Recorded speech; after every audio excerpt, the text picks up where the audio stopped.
Après plusieurs années de partenariat entre la RDC et la MONUSCO, l'heure est venue pour la réévaluation de ce partenariat stratégique. Le Conseil de sécurité a récemment renouvelé pour 1 an le mandat de la MONUSCO et conformément aux souhaits de la République démocratique du Congo. Ce partenariat doit être réévalué pour aboutir à sa fin après les élections de décembre 2023. Voilà pourquoi cette réunion RDC-MONUSCO prévue depuis quelques mois s'est tenue aujourd'hui sous l'autorité du président de la République, Félix-Antoine Tshisekedi Tshilombo.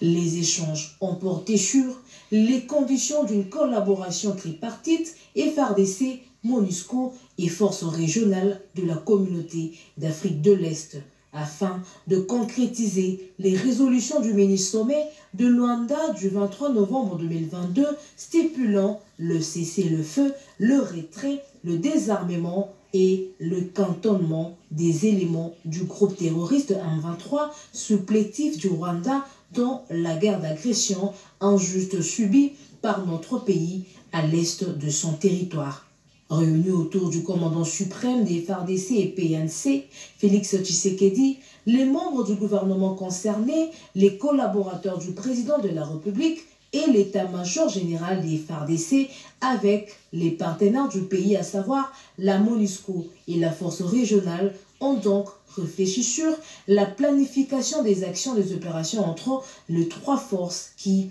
permettra de ramener la paix et la stabilité dans la partie est de la RDC. Il est question, là aussi, de discuter des missions respectives ou conjointes qui doivent être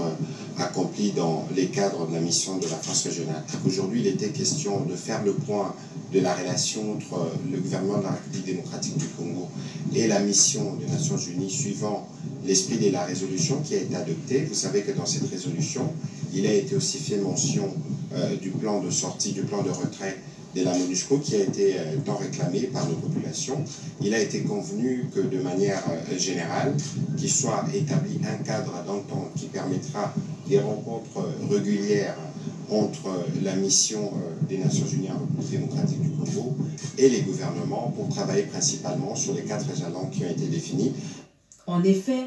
sous son nouveau mandat en RDC, la MONUSCO est appelée à regagner la confiance des Congolais en accordant protection des populations civiles menacées de violences physiques, en apportant son appui au programme PDDRCS et à la réforme du secteur de la sécurité. Il est clairement indiqué le cheminement qui devra être fait avec la partie gouvernementale pour que, d'une façon accélérée, en mettant en œuvre le plan de transition qui doit être réévalué, comme l'a dit aussi le porte-parole du gouvernement, les jalons 1 à 4 et 15 procédant de processus électoral, puissent être discutés dans un cadre d'entente qui a été agréé avec son Excellence le chef de l'État et devant le Premier ministre et les membres du gouvernement pour que nous puissions d'une façon très claire le plus rapidement possible, voir des résultats concrets et palpables pour tout le monde sur terrain, dans les 2 Kivu et dans l'Ituri. Pour accélérer en mettant en œuvre le plan de transition qui doit être réévalué, comme l'a dit aussi le porte-parole du gouvernement, les jalons 1 à 4 et 15 procédant de processus électoral, puissent être discutés dans un cadre d'entente qui a été agréé avec son Excellence le chef de l'État et devant le Premier ministre et les membres du gouvernement pour que nous puissions d'une façon très claire le plus rapidement possible voir des résultats concrets et palpables pour tout le monde sur terrain dans les 2 Kivu et dans l'Ituri. Pour rappel,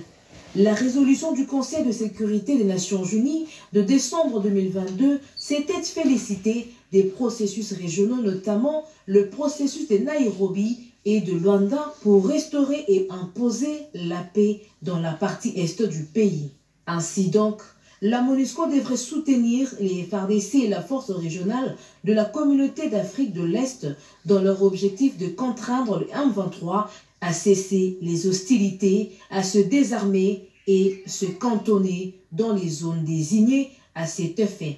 Les Nations Unies de décembre 2022 s'étaient félicitées des processus régionaux, notamment le processus de Nairobi et de Luanda pour restaurer et imposer la paix dans la partie est du pays. Ainsi donc, la MONUSCO devrait soutenir les FARDC et la force régionale de la communauté d'Afrique de l'Est dans leur objectif de contraindre le M23 à cesser les hostilités, à se désarmer et se cantonner dans les zones désignées à cet effet. Peu avant cette réunion élargie, le président de la République avait convoqué la partie congolaise composée du vice-premier ministre des Affaires étrangères, le ministre de la Défense, le porte-parole du gouvernement, le conseiller spécial du chef de l'État en matière de sécurité, le coordonnateur de la sécurité interne et le mandataire spécial du chef de l'État, ainsi que l'état-major général pour pouvoir mettre en place une stratégie nationale.